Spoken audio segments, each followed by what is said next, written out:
નમસ્કાર દર્શક મિત્રો, ડૉક્ટર બાબા સાહેબ આંબેડકર ઓપન યુનિવર્સિટીના વિશિષ્ટ સંવાદમાં આપ સૌનું હું હાર્દિક ભટ્ટ હાર્દિક સ્વાગત કરું છું.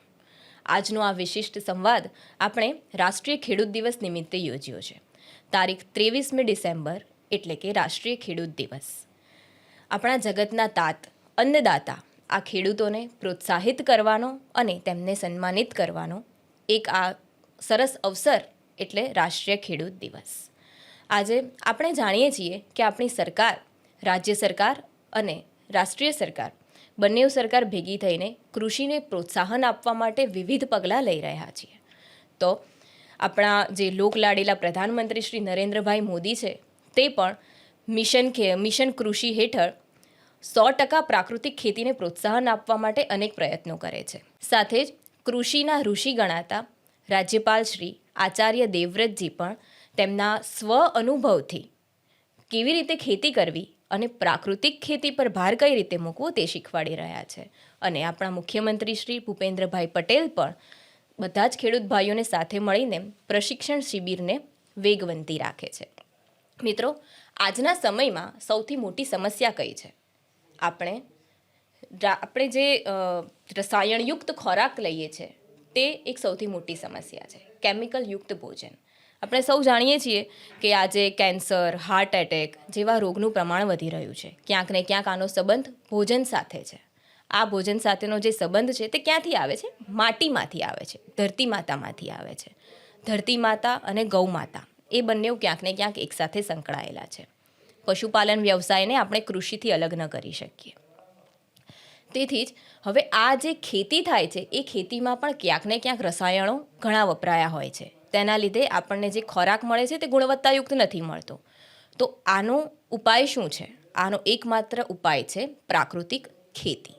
અને આ જ પ્રાકૃતિક ખેતીને એક આપણે સરસ મજાનો સંવાદ કરવા માટે આપણી સાથે આજે અજીતભાઈ જોડાયેલા છે. અજીતભાઈ ચેલાભાઈ પટેલ, જેઓ સાંથલ ગામના વતની છે અને પ્રાકૃતિક કૃષિ કરી રહ્યા છે. મિત્રો, આપ સૌ જાણો છો કે આજે આપણા ગુજરાતમાં લગભગ 9,70,000 જેટલા ખેડૂતો પ્રાકૃતિક ખેતી તરફ વળ્યા છે. તો એવા જ એક સરસ વ્યક્તિત્વ સાથે આપણે આજે ચર્ચા કરીશું. આપનો ખૂબ ખૂબ આભાર સૌપ્રથમ તો અહીંયા આવવા માટે, અને ડૉક્ટર બાબા સાહેબ આંબેડકર યુનિવર્સિટી આપને આવકારે છે. તો અજીતભાઈ, આપણે આ પ્રાકૃતિક ખેતી એટલે શું? પ્રાકૃતિક ખેતી એટલે ગામનો પૈસો ગામમાં, શહેરનો પૈસો ગામના, દેશનો પૈસો દેશમાં રહે એને પ્રાકૃતિક ખેતી કહેવાય. પ્રાકૃતિક ખેતી કરવા માટે જમીનનો સ્વાદ સુધરે, એમાં ભેજ શક્તિ વધે, એને પ્રાકૃતિક ખેતી કહેવામાં આવે. હા, તો આનાથી આમ ફાયદાઓ શું થાય આપણને? આનાથી ફાયદા આપણને એ થાય કે આપણું સ્વાસ્થ્ય સુધરે, ધરતીમાનું સ્વાસ્થ્ય સુધરે, ને જે આપણે ખોરાક લઈએ છીએ એ બિલકુલ ઝેરમુક્ત ખોરાક આપણે લઈ શકાય. બરાબર. તો આની કોઈક પ્રેરણા તો તમને ક્યાંકથી મળી હશે ને કે પ્રાકૃતિક ખેતી કરવી છે? મને પ્રેરણા 2019માં આત્મા પ્રોજેક્ટ મહેસાણા ને કેવી કે ખેરવા દ્વારા મને મળેલી પ્રેરણા. હું રાધેજા યુનિવર્સિટીમાં જયેલો 3 દિવસ કોર્સ કરવા માટે, દોતીવાડા જયેલો. આ બધા મેં તાલીમ લઈને પછી મેં પ્રાકૃતિક ખેતી શરૂ કરેલી છે. બરાબર. તો મિત્રો, આપણે જોયું કે પેલું છે ને, આપણે કહીએ ને કે જેમ જમાનો બદલાય ને એમ બધા બદલાય છે. તો પહેલાં આપણે જોયું કે ખેડૂતો છે ને ધોતી પહેરતા હતા, માથે ફાળિયું બાંધેલા ખેડૂતોની આપણા મગજમાં એક છબી હતી. હવે ધીરે ધીરે ખેડૂત સમૃદ્ધ થઈ રહ્યા છે, વિકાસ તેમનો થઈ રહ્યો છે. અને ક્યાંક ને ક્યાંક આ વિકાસ આપણને પ્રાકૃતિક ખેતીથી વધારે મળશે, કેમ કે આમાં જેમ અજીતભાઈએ કીધું તેમ દેશનો પૈસો દેશમાં રહે છે, એટલે આમાં સર્વોદય વિકાસ થવાનો છે. તો અજીતભાઈ, આપણે સવાલ બીજો આગળ વધીએ કે આ જે પ્રાકૃતિક કૃષિ થાય કઈ રીતે? એની કોઈક પદ્ધતિ તો હશે ને? પ્રાકૃતિક કૃષિ ખેતી એટલે ખાતર અને દવા વગરની એ પ્રાકૃતિક ખેતી કહેવાય. એમાં જીવામૃત, ઘન જીવામૃત ને બીજામૃત નજીવા ખર્ચે, જે રાસાયણિકનો ખર્ચો કરીએ એનાથી 50% ખર્ચમાં આપણે ખેતી કરી શકીએ છીએ પ્રાકૃતિક. એમાં જીવામૃત ને ઘન જીવામૃત બંને વાપરી હું છેલ્લા 6 વર્ષથી પ્રાકૃતિક ખેતી કરી રહ્યો છું. એમાં ઘઉં, બાજરી, પછી શાકભાજી ને આપણે ફળફળાદી બધું એમાંથી ઉત્પન્ન કરીને ગામમાં મારો 1.5 ભાવે મારી શાકભાજી બધા ખેડૂતો લઈ જાય. તો પછી આ જે આપણું જે બજાર હોય ત્યાં સુધી પહોંચાડવા માટે કોઈ તમને એવી આમ મુશ્કેલી નડે કે પછી ભાઈ પ્રાકૃતિક ખેતીમાં તમને કોઈક એવી બહુ મોટો કોઈ પડકાર સામે લાગતો હોય એવું કંઈ ખરું? મુશ્કેલીમાં તો શું, અમારે ત્યાંથી સાંતલથી 25 કિલોમીટર મહેસાણા દૂર અમે જોટાણા ચાલુ કર્યું હતું પ્રાકૃતિક, બરાબર. હજુ આપણા ખેડૂતો જાગ્યા નથી પ્રાકૃતિક શાકભાજી લઈને વેપાર કરવા માટે. અમે ગઈ સાલ જોટાણા ચાલુ કર્યું હતું પ્રાકૃતિક શાકભાજીનો વેપાર, બરાબર. એટલે અમુક ખેડૂતો ત્યાં લઈને આવતા, તો સરકારી સ્ટાફ હતો ને જે સરકાર ત્યાંનો, કોઈ પણ ભાવ પૂછતા નહોતા. અમે જે ભાવે કે ભાવે પેકિંગ કરીને જબલું આપી દેતા ને તો એ લઈ જતા વસે. અત્યારે હાલ દર ગુરુવારે મહેસાણા ખેડૂતોને જે શાકભાજી આવે પહેલાં તો લેવાની લાઈન લાગી જાય. 2 કલાકમાં શાકભાજી ત્યારે લોકોને પૂરી થઈ જાય. કોઈ ભાવ પૂછતું નથી એનો. ખાવાવાળો વર્ગ એટલો જ અત્યારે જાગૃત થઈ ગયો હોય ને, તમારી શાકભાજી ઓછી પડે ત્યાં.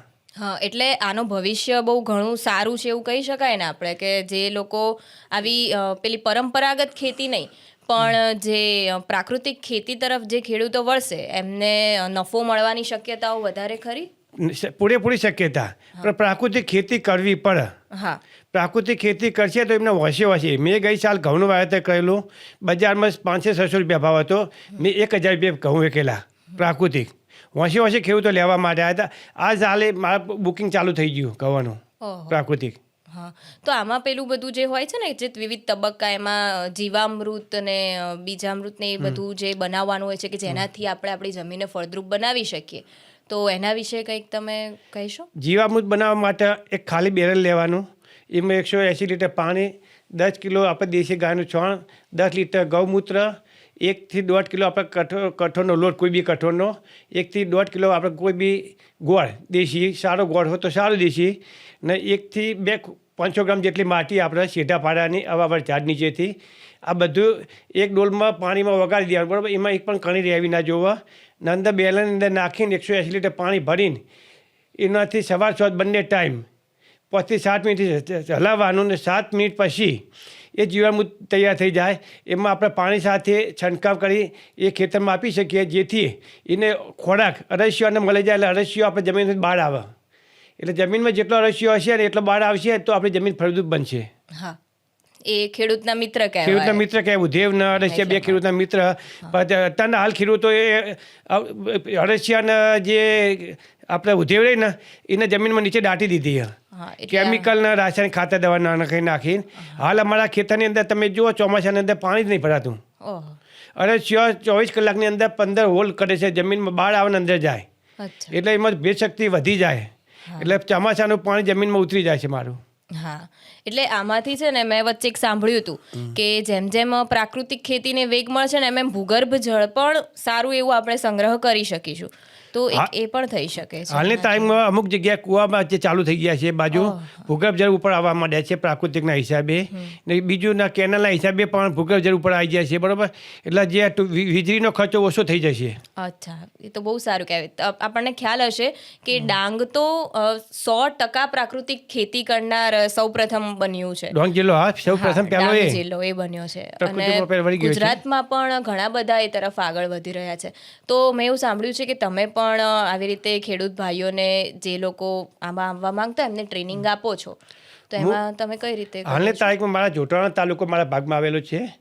તો જોટાણા તાલુકાના દરેક ગામમાંથી 25, 50, 75 એમ કે 3 ગામના 125 ખેડૂતો મેં તૈયાર કરેલા છે. મારા 3 ગામના 125 ખેડૂતોના હું દર મહિને 2 વખત એમને ટ્રેનિંગ આપવા જાઉં છું પ્રાકૃતિકની. બીજા ગામડામાં બોલાવે મને, બરાબર, એ મારા અંડરમાં આવે તો હું 125ને ત્યાં તાલીમ આપવા જાઉં છું, ત્યાં પ્રાકૃતિક ખેતી વિશે. જીવામૃત મારા ત્યાંથી એમના લોકોને મફત હું આપું. અચ્છા, મેં 1500 લીટર જીવામૃત બનાવ્યું નીટ, તે લોકોને મેં મફત આપ્યો કે જેથી કરીને ખેડૂતો પ્રાકૃતિક ખેતી કરતા થઈ શકે. હા, તો આમાં તમને કોણે શીખવાડ્યું આ બધું કરતા? સરકારનું કોઈ?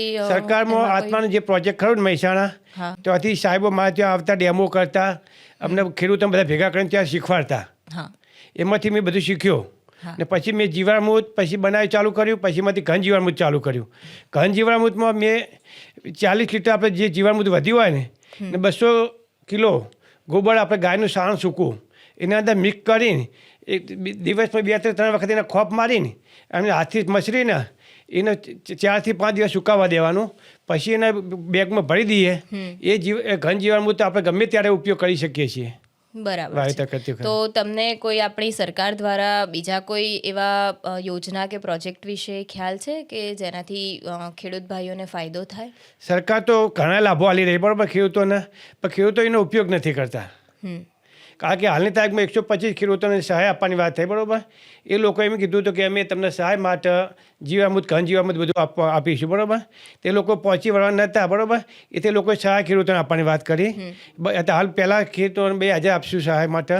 એમાંથી ઘન જીવામૃત ખરીદી પ્રાકૃતિક ખેતી કરે, વધારીને પણ 1 વીઘો કે 1.5 વીઘો કે 2 વીઘા, જેથી કરીને ખેડૂતો પ્રાકૃતિક ખેતી તરફ વળે. એનો સરકારનો પ્રયાસ છે. સરકારને માટે સહાય કરે હ, ગામડે ગામડે મિટિંગ કરે હ, પણ હજુ આપણે જેવું એટલા ખેડૂત જાગૃત થતા નથી. હા, તો આની પાછળનું કંઈ કારણ એવું તમને એવું લાગે છે ખાસ? અને પાછું બીજું તો કેવું કે આજકાલ આપણા યુવાનો પણ ખેતી તરફ કેટલા આકર્ષાયા છે, તમને એના વિશે શું લાગે છે? અત્યારે હાલ તો ખરેખર જરૂર છે યુવાનોની ખેતી તરફ પ્રાકૃતિક વળે ને બીજા ખેડૂતોને વાળે. હું તો એવી આશા રાખું, ભલામણ કરું ખેડૂતોને ને યુવાનો મિત્રોને. જ્યાં રાસાયણિકવાળું ખાઈ ખાઈને આપણે બધું સ્વાસ્થ્ય બગાડી દીધું હોય. ધરતી માતાને જેટલું ઝેર આપ્યું છે એટલું કોઈ માપ નથી. એ ઝેર આપણે ખાઈએ છીએ, આપણા બાળકો ખાય છે. એક ઓછું કરવા માટે યુવાનોને હું એટલું જ કહું, જીવામૃત ને ઘન જીવામૃત તો ગામડે ગામડે જઈને ખેડૂતોને પોતાના મા બાપને સમજાવે ને જીવામૃત ને ઘન જીવામૃતનો ઉપયોગ કરીને પ્રાકૃતિક ખેતી કરે. હા, હવે તમે તમારા ખેતરમાં તમે કયા કયા પાક લો છો ખાસ? તો મારા ખેતરમાં તો હાલ મોડેલ ફાર્મ મેં બનાવેલું છે. એમાં આંબા, જોમફળી, હળદર, મરચાં, મેથી, કોથમીર, હા, પછી ટામેટાં, ફુલેવર, મેં મારા પરિવાર પૂરતું બધી શાકભાજી તેમાં ઉગાડી છે.